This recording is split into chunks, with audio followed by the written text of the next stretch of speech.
Welcome to Penrose Learning, where we make understanding easy. In this video, I will explain how to return rented equipment in Construction Simulator.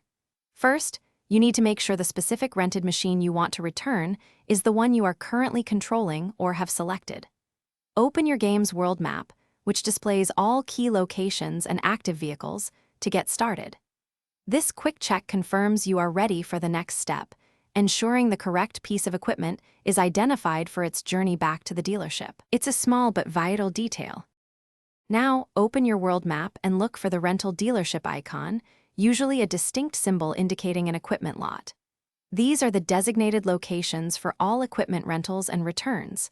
Once you spot it, simply set a GPS waypoint, and the game will guide you with a clear path. This makes finding your destination straightforward, even across the vast and detailed game map.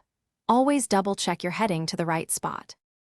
With your GPS set, simply drive the rented piece of equipment directly to the dealership.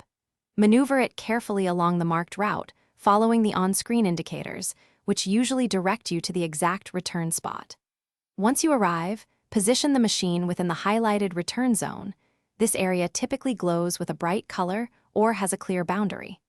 Parking it correctly within this zone triggers the next prompt, making your return efficient and seamless. As soon as you park the rented equipment correctly inside the designated zone, a confirmation prompt will instantly appear on your screen. This prompt will ask you to confirm the return of your machine. Make sure to interact with it, usually by pressing a specific button, to proceed. A new screen will then display the rental details, including any final charges or remaining rental time. Carefully review this information before you finalize the return, ensuring everything is in order. Thanks for watching. If this was helpful, leave a like and consider subscribing. See you next time.